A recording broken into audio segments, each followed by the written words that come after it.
David takes a deep breath, forcing himself to stay calm. He glances around and notices passengers watching the exchange, some with curiosity, others with discomfort. The white businessman, still gloating, adjusts his cheap tie and pats his suitcase as if he's already won something. The attendant crosses her arms. "Sir, you're holding up the line. If you'd like to board economy, please proceed to that counter." David exhales, tapping his phone screen. "That won't be necessary." The attendant raises an eyebrow, unimpressed. "Sir, I don't know who you think you are, but business class has standards." David looks at her squarely, a small smirk tugging at the corner of his lips. "And I assume you meet those standards?" Her face flushes, but before she can speak, his phone rings. David answers. "Yes, it's me. I need you to check something for me, immediately." The entire check-in area falls silent. Even the businessman, who had been laughing moments ago, watches curiously. The airline attendant huffs impatiently. "Sir, no phone calls at the counter." Then her own desk phone rings. Startled, she picks it up. "Yes, this is the check-in desk for Flight 308 to London." Her tone is clipped at first, but within seconds, her face pales. "Wait, what?" She stiffens, suddenly standing straighter. I understand." She glances at David, her hands trembling slightly. David smiles knowingly. "Everything all right?" The businessman frowns, glancing between them. "What's going on?" The attendant swallows hard, her once confident demeanor now rattled. "Sir, David tucks his phone away and straightens his cufflinks. "You were saying something about me not belonging in business class?" A few passengers whisper. A young black woman nearby watches with a growing smirk, already pulling out her phone to record. The energy in the terminal shifts as everyone realizes something big is about to happen. And in less than a minute, the entire situation is about to turn upside down. The attendant's face drains of color as her eyes dart between David and the flashing alert on her screen. Her fingers tremble slightly as she hesitantly clicks through the system. The passengers in line murmur, sensing the shift in power. David remains composed, adjusting his cufflinks. "Go ahead. Double check. I'll wait." The white businessman behind him frowns, his smug expression faltering. "Wait. CEO?" He lets out a nervous chuckle. "That's a joke, right?" David turns slightly, raising an eyebrow. "You tell me." The attendant's breathing turns shallow as she scans the screen. Her lips part as she stares at the name linked to the airline's executive account. It reads, David Lawson, Chief Executive Officer, Global Airlines. Her hand flies to her mouth. I didn't realize. David nods slowly. "No, you didn't." The white businessman takes a step back, gripping his suitcase handle tightly. This can't be real." David tilts his head. "Would you like me to prove it?" He gestures toward the large digital screens displaying flight updates. Almost as if on cue, a system-wide announcement flickers across the monitors. Effective immediately, Global Airlines reaffirms its commitment to exceptional service and inclusivity. Discrimination has no place in our company. The white businessman swallows hard, looking from the screens to David, then to the horrified attendant. David gives a small smile. "Looks like corporate is watching." The murmurs grow louder, with several passengers pulling out their phones to record. The young black woman nearby smirks, shaking her head. "This is gonna be all over the internet."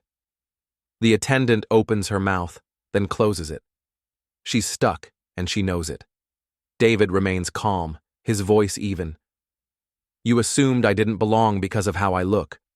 Not because of my ticket. Not because of policy. Just because." The attendant stammers.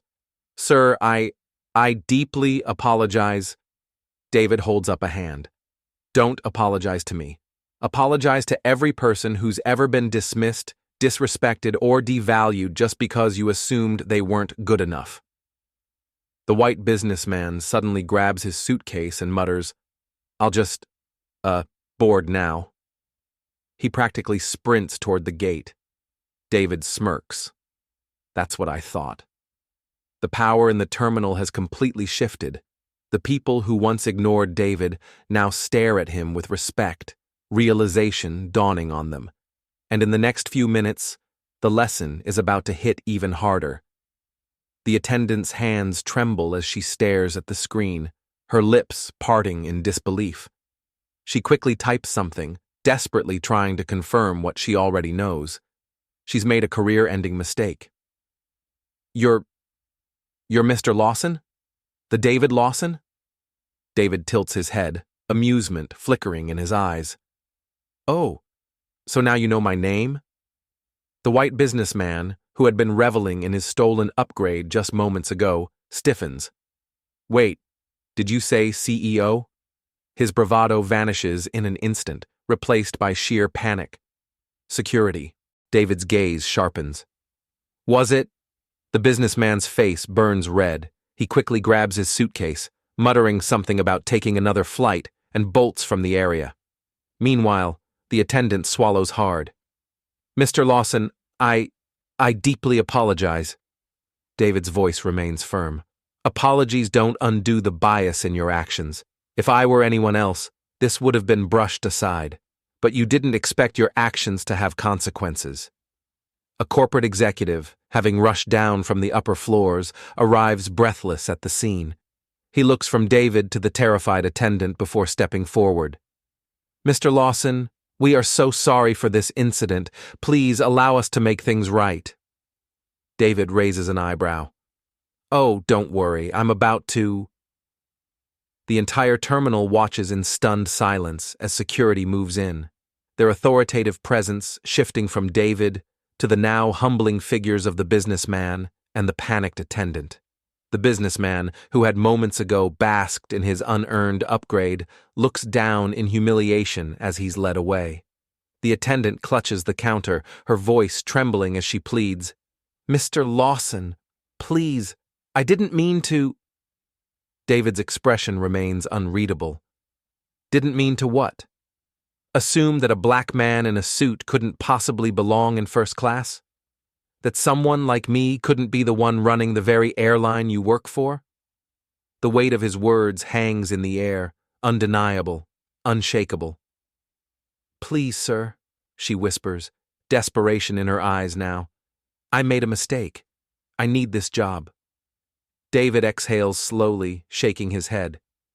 Maybe next time, you'll remember that professionalism is more than just wearing a uniform. It's how you treat people. You thought you had the power here. He steps closer, his tone calm but final. But today, you learned who really does. With a final nod, security leads her away. David turns toward the airline executive who had rushed down moments earlier, still catching his breath.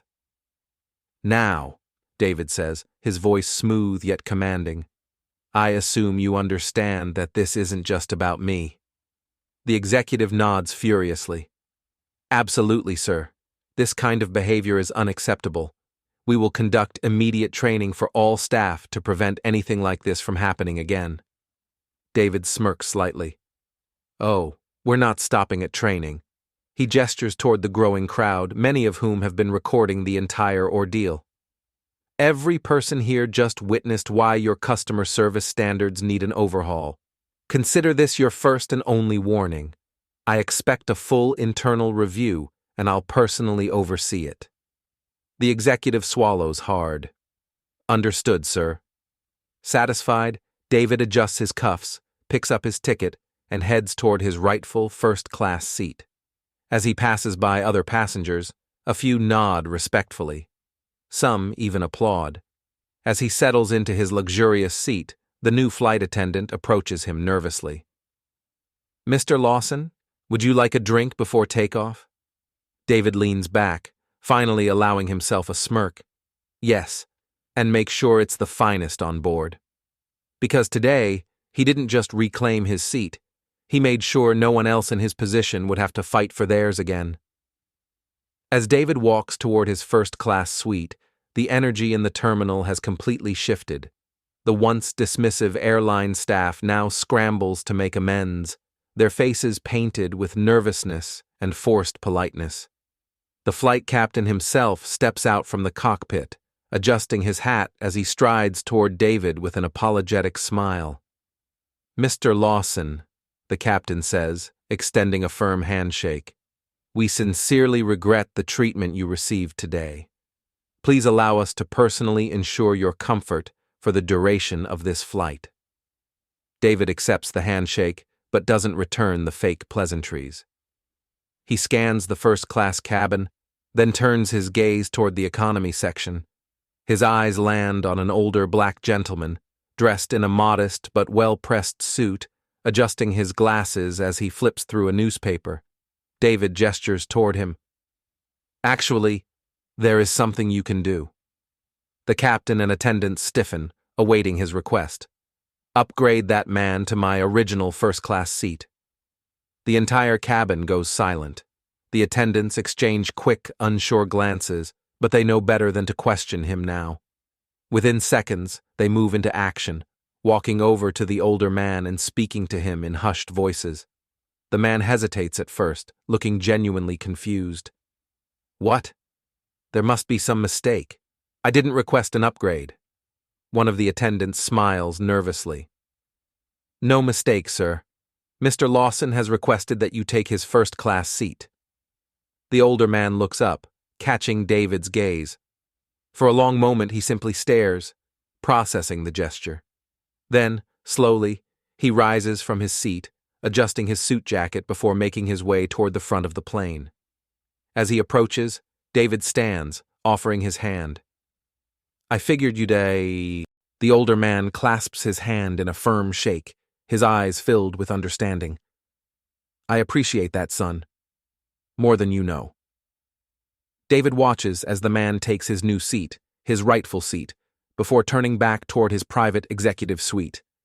The new flight attendant serving him approaches, her posture straight, her voice respectful. "Mr. Lawson, may we offer you anything before takeoff?" David exhales, settling into the plush seat that, moments ago, others had tried to deny him. "Yes," he says with a smirk, completely at ease now. "Just a smooth flight." As the plane soars into the sky, justice has not only been served, it has been seen. The next morning, David sits in his penthouse office, the floor-to-ceiling windows offering a breathtaking view of the city skyline. He leans back in his chair, sipping his morning coffee as his phone buzzes with non-stop notifications. The media has caught wind of last night's events, and now, his name is everywhere. David scrolls through the articles, shaking his head in amusement. Videos of the incident have racked up millions of views overnight. Social media is ablaze with discussions, reactions, and praise. Some people call it poetic justice. Others say it's a masterclass in power dynamics. A knock on the door interrupts his thoughts. His assistant, Taylor, steps inside, smirking. "You're all over the internet, boss. Looks like you made quite the statement." David sets his phone down. "I wasn't trying to go viral, I was just making sure people know respect isn't optional." Taylor chuckles. "Well, that flight attendant? She definitely learned her lesson. I hear the airline's already implementing new diversity training after last night's fiasco." David raises an eyebrow. "Good, but real change isn't about training. It's about who gets to make the decisions." Taylor nods. "Speaking of which, I looked into that older gentleman you upgraded. Turns out he's a retired professor, spent decades teaching business ethics." David grins. "Now that's the kind of man who belongs in first class." Taylor tilts her head. "So, you really just gave up your seat for him?" David takes another sip of coffee, his eyes gleaming with quiet satisfaction. "Respect isn't just about money. It's about making sure the right people get treated right." Taylor shakes her head, chuckling. "I bet that airline worker regrets everything." David leans back in his chair, exhaling slowly. Lesson learned. Outside his window, the city keeps moving, But one thing is certain. Next time someone like him walks into an airport, they'll think twice before deciding who belongs where.